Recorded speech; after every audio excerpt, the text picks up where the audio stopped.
Yes.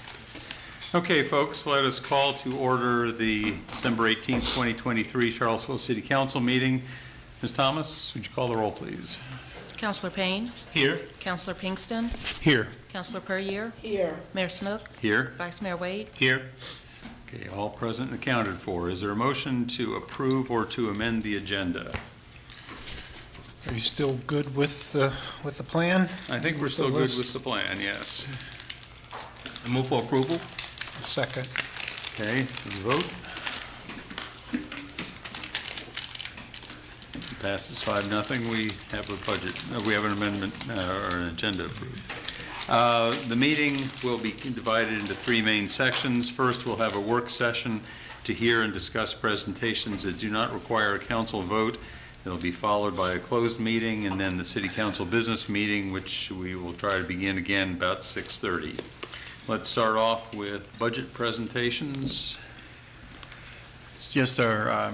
Mr. Mayor and Council, we have budget presentations focused on internal services this afternoon, and we had a couple of shifts in who was presenting. So our emergency management coordinator will kick us off with emergency management, followed by communications and public engagement, budget and performance management, finance, and human resources. Jeremy. Good afternoon, councilors. Mayor Snook, Vice Mayor Wade, Mr. Sanders. I come before you this afternoon to discuss emergency management this fiscal year, or right now into this fiscal year. And I do have a PowerPoint presentation if we can just cue that up.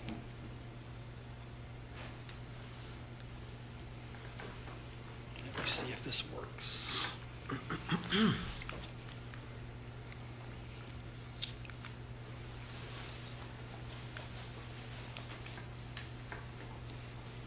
Okay. So my Office of Emergency Management is responsible for the city's preparedness, mitigation, response recovery operations during blue sky and gray sky days, meaning that during the blue sky days, we're looking at mitigation plans, preparedness plans, gray sky days meaning response and recovery. The Office of Emergency Management is responsible for directing the tactical initiatives necessary to meet the strategic emergency or preparedness objectives in accordance with local, state, federal emergency management regulations. That's kind of what my office does. This is our staffing model. I'm a direct report to Mr. Sanders.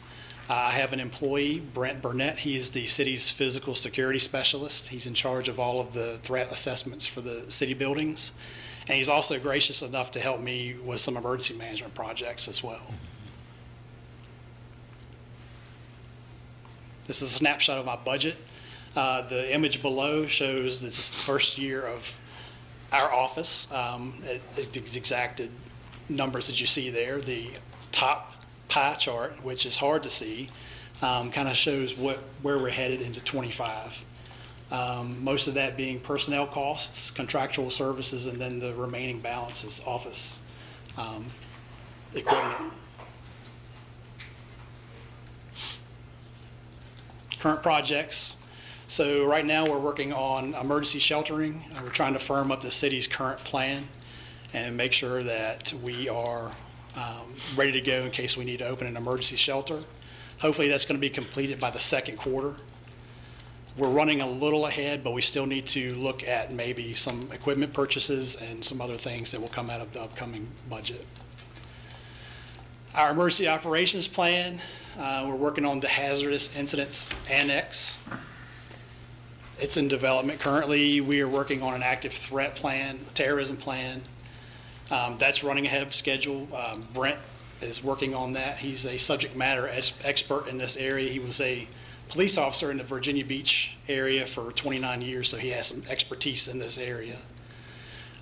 Became aware today that we do have a cyber terrorism plan that's already in development with IT. So excited to hear that. That's one less thing that we'll have to look at and collaborate about.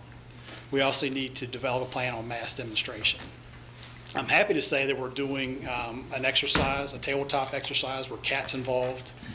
It's scheduled and it's going to be completed on the 26th of January. This is really good for them. It's a TSA mandated exercise.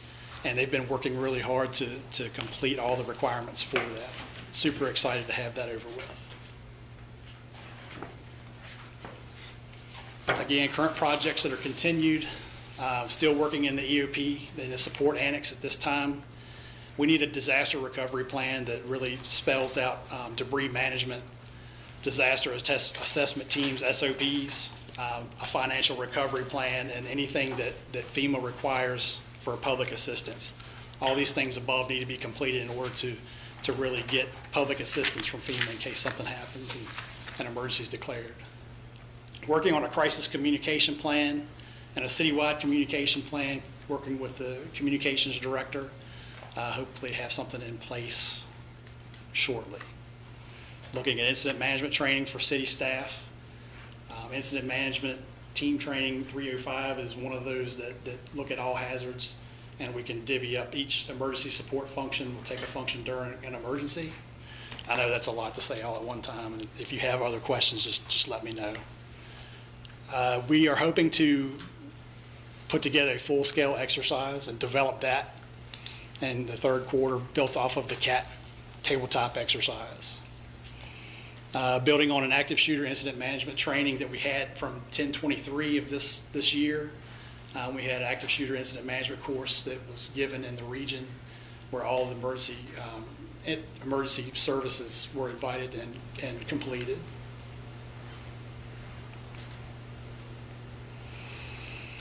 Future plans going into fiscal year 25, I'm looking at an emergency management accreditation program so that when we build our program, it's to industry standards and best practices. Currently investigating a citizens emergency response team. I know there's been some questions with that lately. There are a lot of moving parts with that, and I'm hoping that we can put something in place by the third quarter. We also need to develop a shelter plan for pets. As you know, that some people choose not to go to an emergency shelter if they can't take their pets, and currently we have no pet shelter plan. So we need to develop that as well as purchase the equipment to have on hand in case we need to open an emergency shelter. Working on a community assistance and family assistance plan for reunification. Brent Burnett is working on that as well, and we're trying to be able to put something together in case we do need to reunite family members after a disaster. We'd also like to expand our training in collaboration with city schools and local regional partners, specifically in the area of school safety. The I Love You Guys Foundation has a really good reunification plan. They were founded after a school shooting, and so they're really good at putting together. They have some really good protocols that they put together for school shootings or mass shootings and that kind of thing.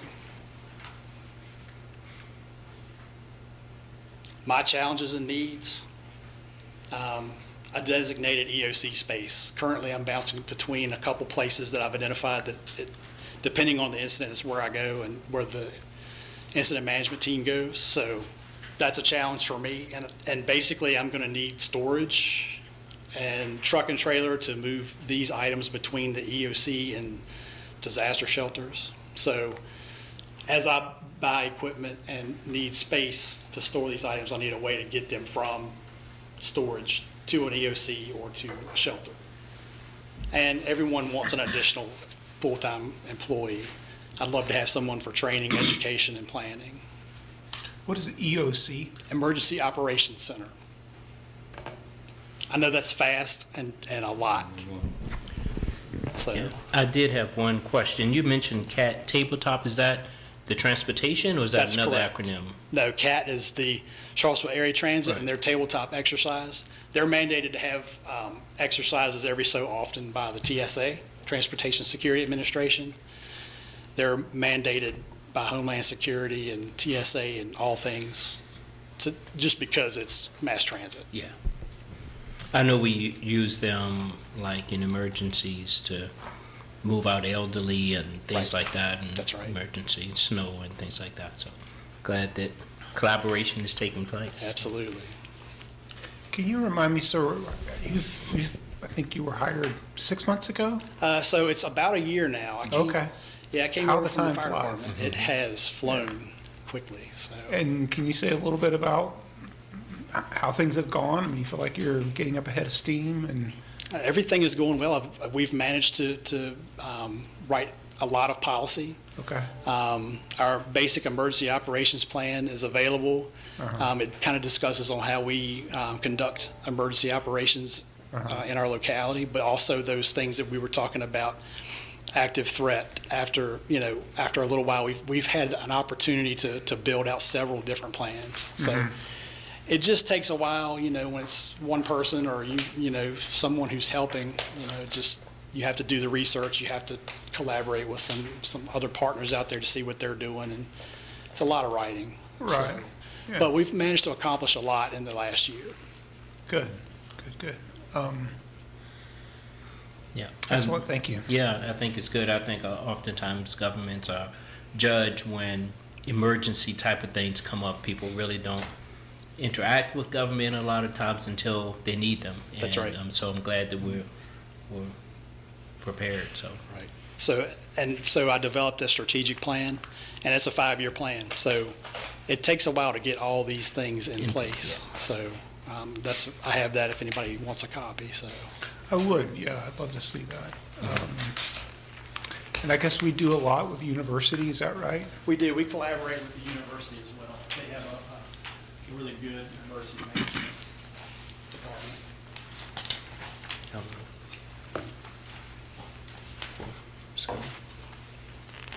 He's got it.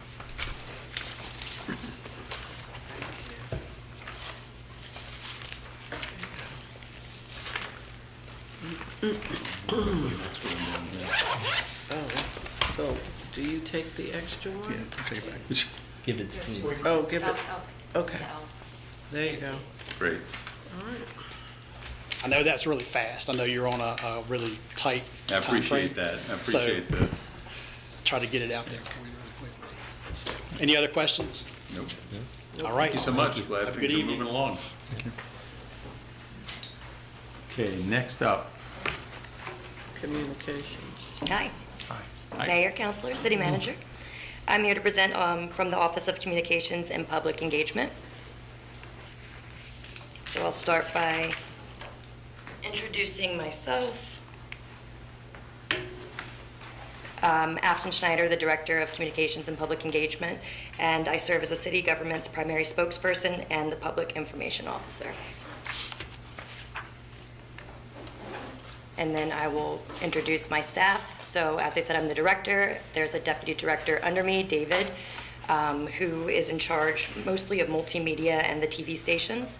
And we also have our public safety information officer, Kyle, who is our public safety information officer for emergency management, CPD, the police department, and CFD, the fire department. We also have a communications coordinator, Remy, who is in charge of our multimedia as well, and we have a vacant communications specialist position that is also in charge of multimedia TV station.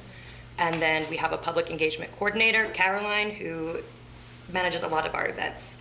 I also have a freelance graphic designer who is helping us put together a branding guide currently, a new PowerPoint template, and then hopefully down the line we'd like to get a new city seal logo, but of course we will be voting on that and taking a lot of community engagement in that process.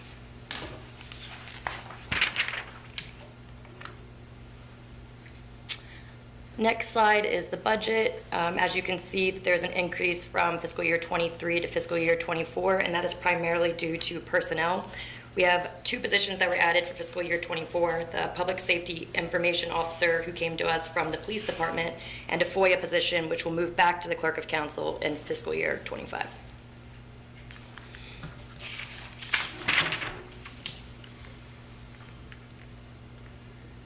The objectives of our department.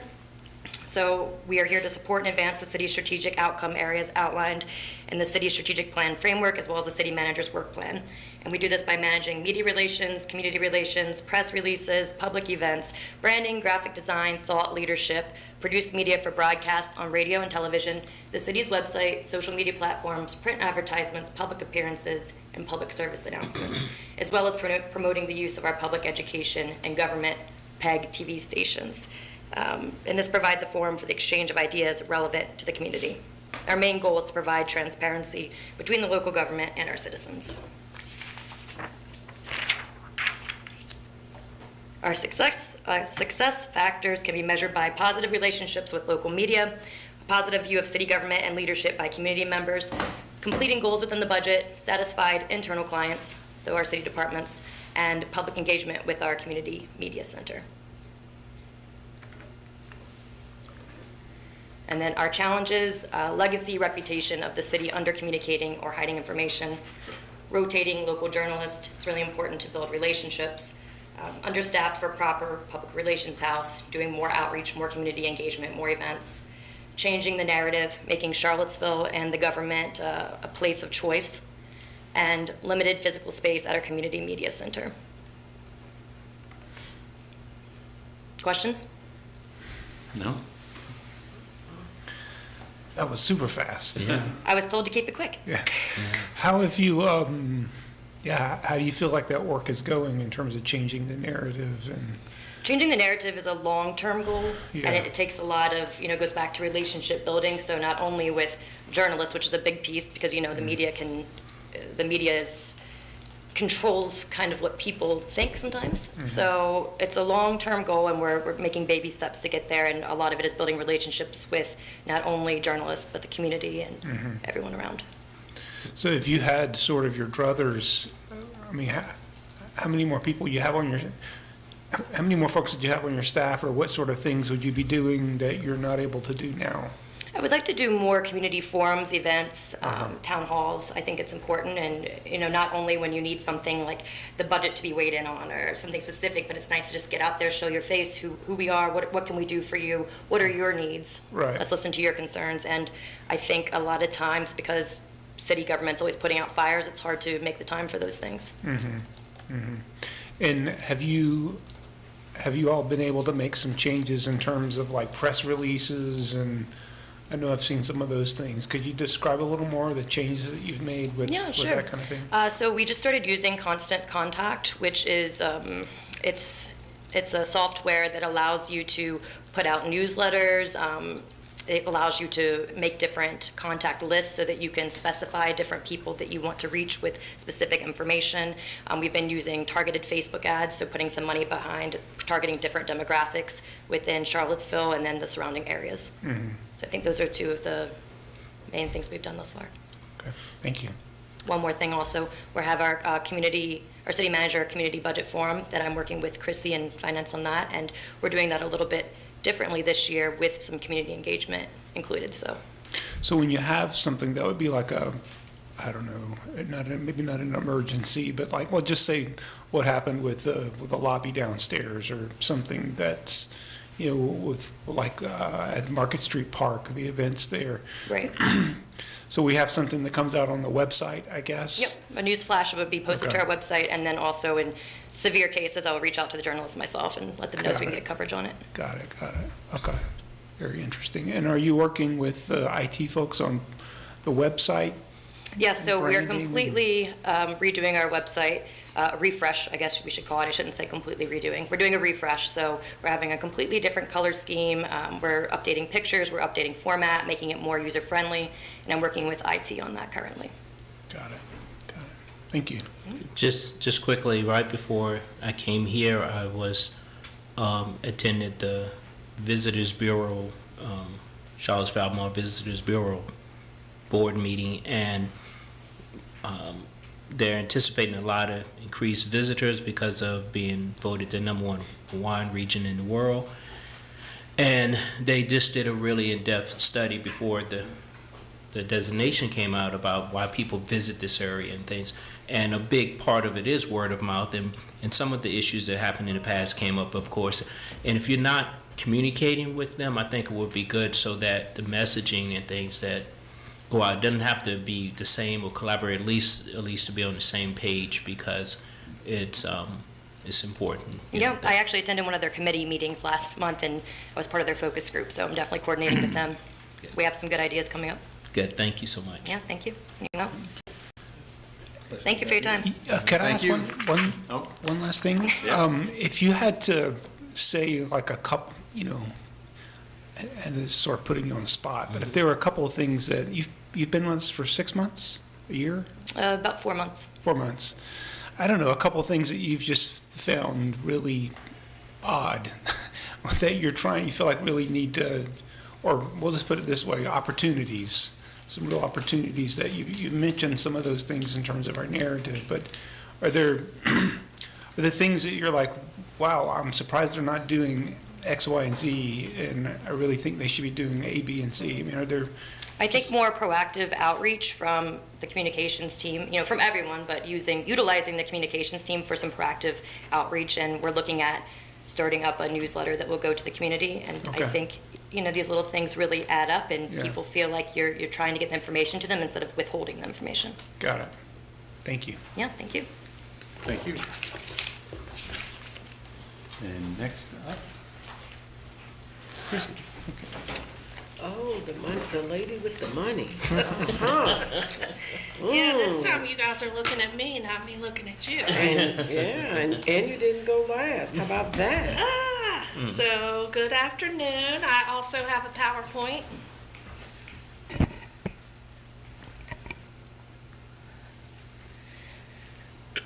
So, our office is a very small office, and this is one of the first years with our budget where we were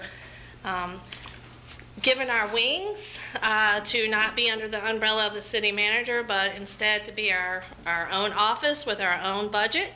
And so basically the Office of Budget and Performance Management develops budgets, and we also work on the reporting of the performance management initiatives and the strategic plan.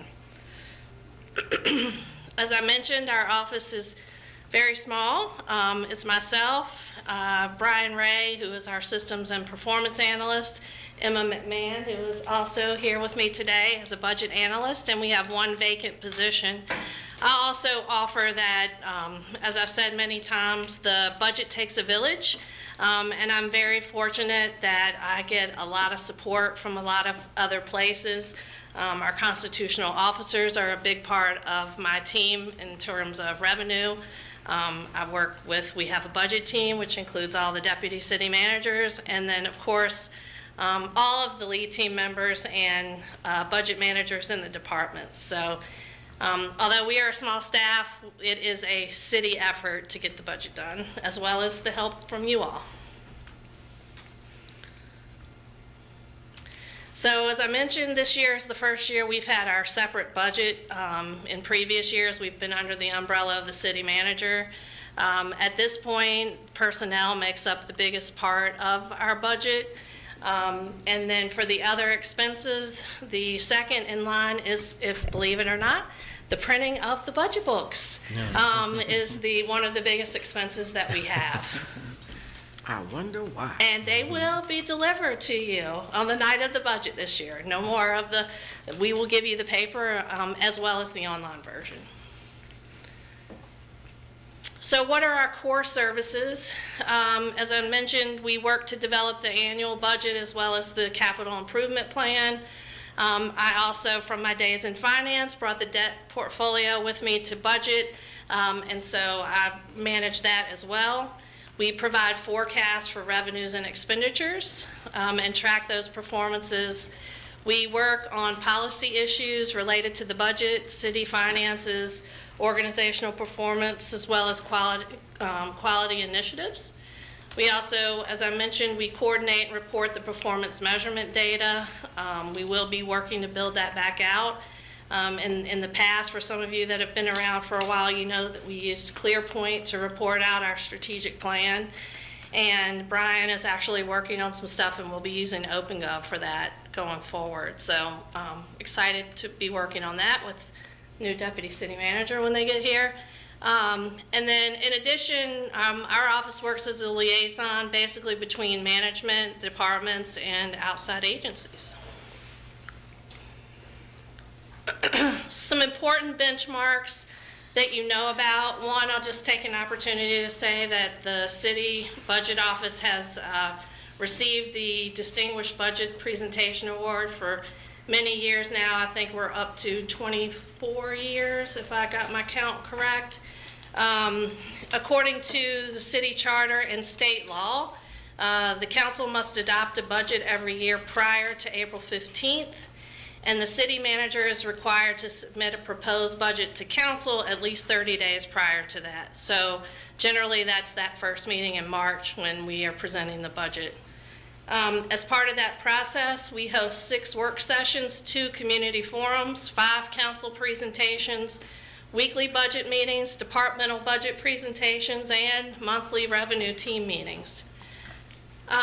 As we prepare the budget, that consists of 28 separate funds, the general fund being one of those. And as you'll note, the general fund requires coordination with 29 separate departments, most of which have multiple divisions.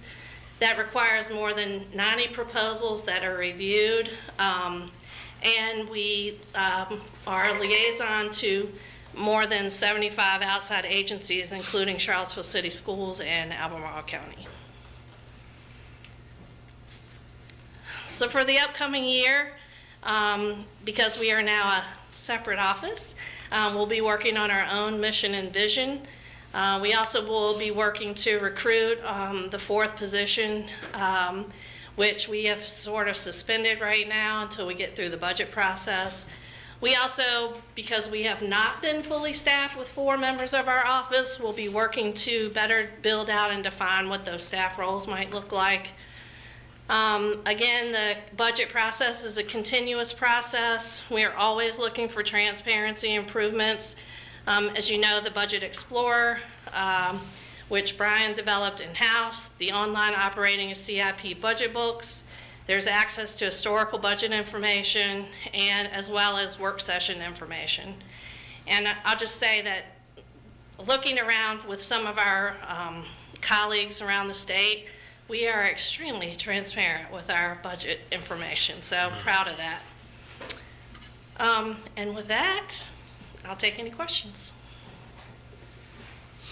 So I know that Wednesday, the governor's coming out his budget. I know from leading our school board days, that was a big deal. Does it, I know that it impacts you, but is it as big, for local governments? Not like for the schools, although this year with some changes in the LCI and stuff, it's going to be a bigger deal. Yeah. We do manage that because we do have some constitutional officers, and we do look at that from the state revenue side. And if you'll notice, the last few years, because the state's been a little delayed on their budget adoption, we have had to adjust our revenues, and so that has contributed to some of our gains later in the year. But we'll be waiting for the state budget. Do you think the LCI is going to have a major impact? Some years it just really hits, and other years it just kind of.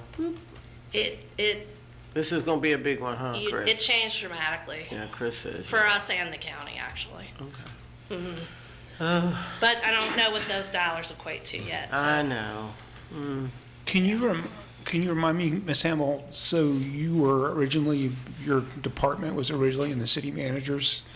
Was it Mr. Rogers that moved it out, or what was the thinking for that? I'm sure it was a great idea. I think it was really, the budget office has been under the umbrella of the city manager's office. I think it was actually Sam who wanted to kind of keep the admin part of the city manager's budget as one piece, and then all the departments that are under that umbrella to kind of break that out because there's so many of us now. I see. Sort of make it its own separate kind of group that can oversee all the various departments that are bringing in their budgets. And so you can see it. It's all a part of the transparency aspect as well. Just as we can break it down a little bit more, it gives the public clearer understanding of how the resources are being utilized across the organization. Have you had to add more staff or need to add more staff? I've been begging her to. We have, so when Mr. Rogers was here and one of the retreats, you all granted us a 4th position. Budget office has never had the 4th position. We have been recruiting, and unfortunately the way things have worked out, we hire one, we lose one, we hire one, we lose one. So hopefully within the next fiscal year, we will be fully staffed. And so if we do that right now, that will be great. That'll be more than we've ever had. And, we'll see how it goes. And did I understand you to say that you're sort of in charge of keeping up with the strategic plan? I am, so the reporting for the strategic plan falls in this office. It is kind of floated around through history. When Leslie Beauregard was here as the deputy city manager and oversaw budget, it was in the budget office, hence budget and performance management. I think City Manager Sanders has changed that so that the strategic plan will be falling under the DCM of admin, and we will be reporting that out as part of the budget because that is a required piece of that, Okay. but not managing it. Got it. Thank you. Did I get that right? What she said, yes. Okay. Anything Other else? questions? Nope. Cool. Thank you. Thank you. Loving these PowerPoints, Mr. City Manager. They're getting it done. Yes. Good afternoon, Mr. Mayor, members of council. I'm Chris Cullinan, the city's director of finance.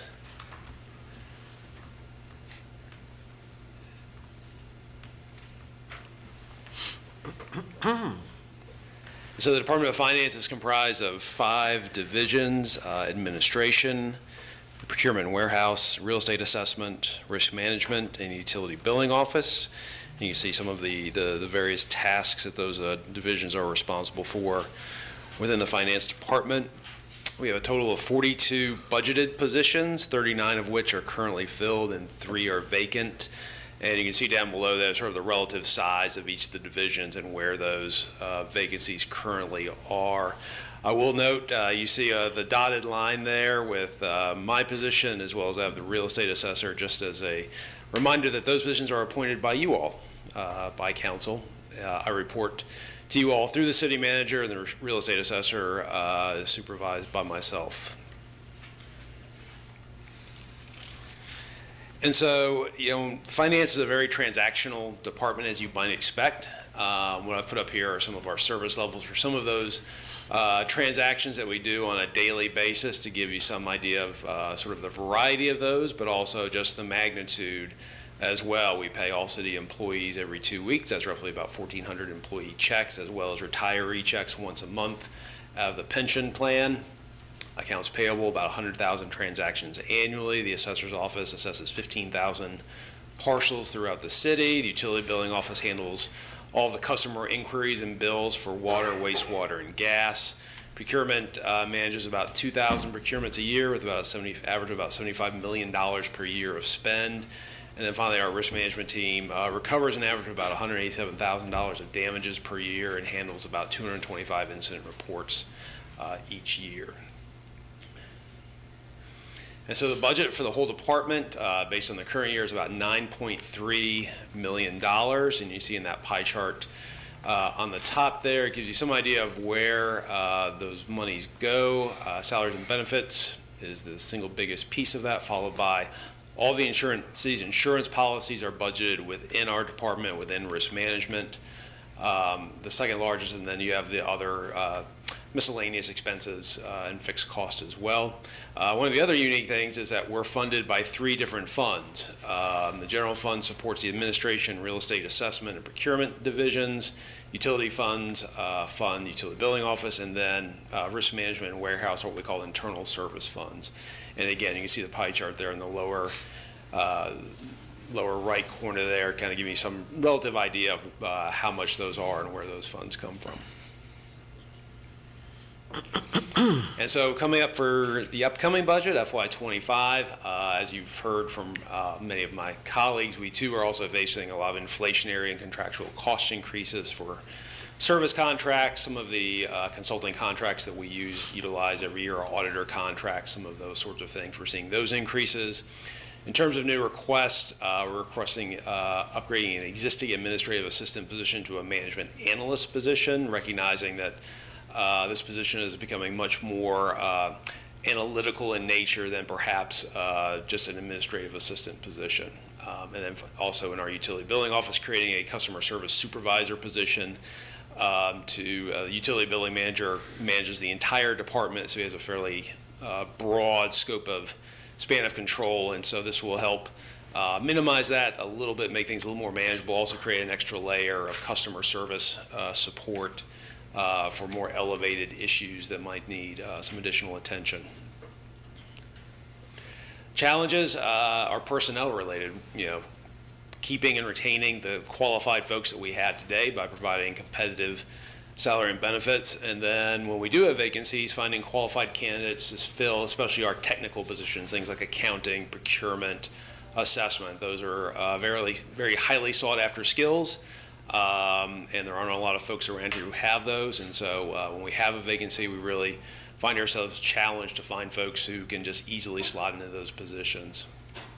In terms of opportunities, the big project that we have underway is upgrading the city's financial management system, which is SAP. It's probably going to take about 2 years to ensure the technical and data integrity going from our current version to the new one.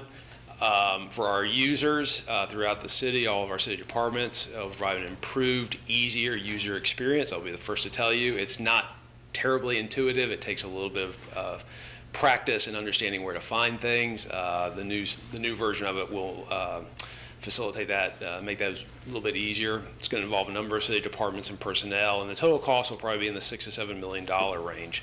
The majority of that funding is already in place.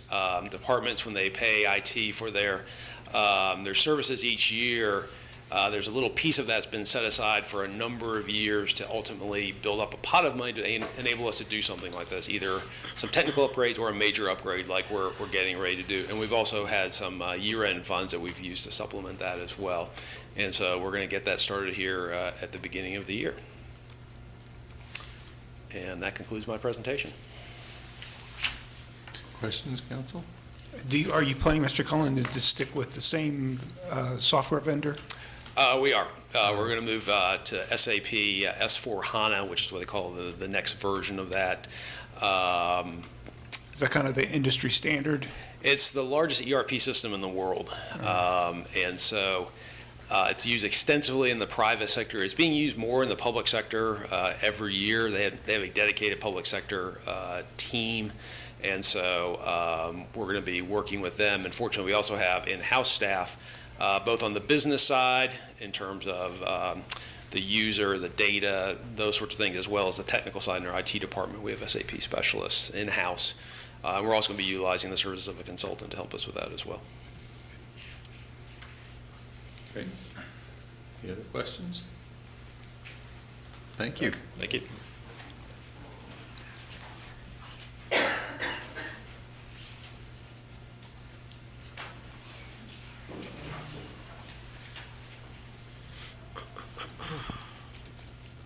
Good evening, Mayor, councilors, and City Manager Sanders.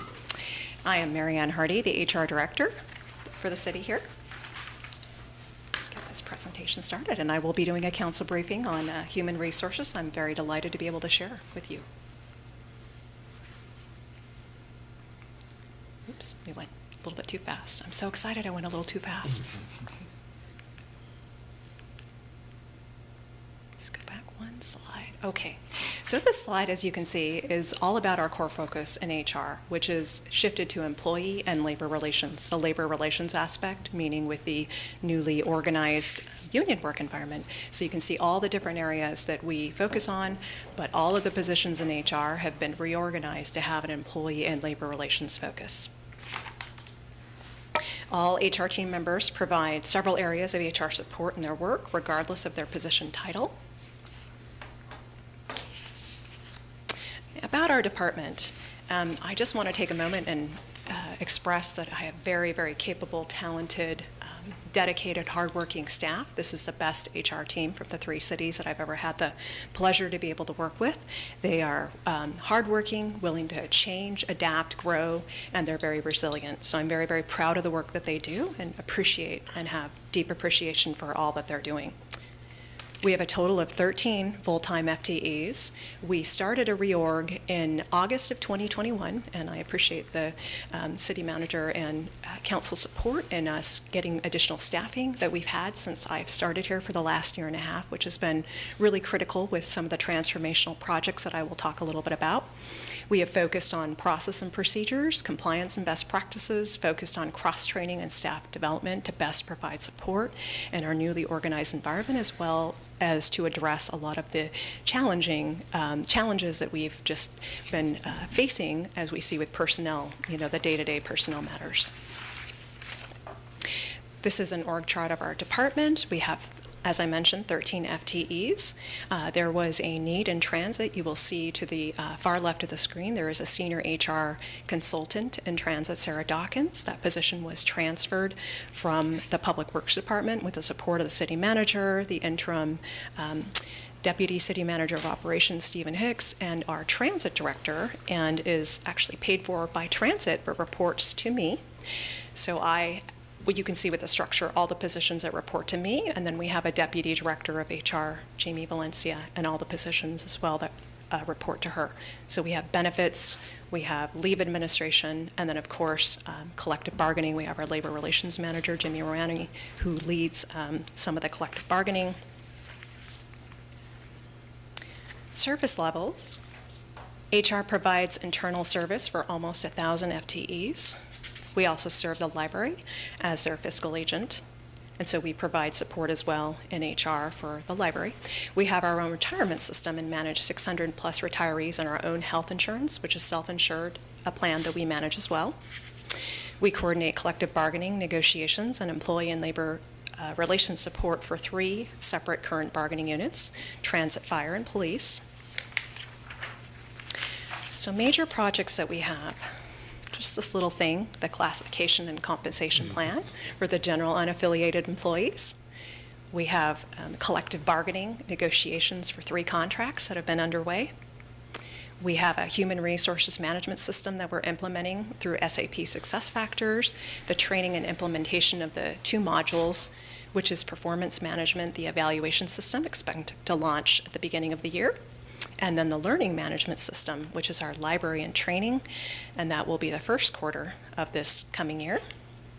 And then we also have this other small project, the citywide job descriptions updates. We're working with a consultant to work through that. So really, I have the fortune as an opportunity to work on city legacy projects. Some of the challenges include capacity. We have major, complex, high-priority projects with competing deadlines. Implementation of the projects, we want to make sure that we do things right, but obviously when there's a lot of work being done, it's hard to get every single thing right all the time.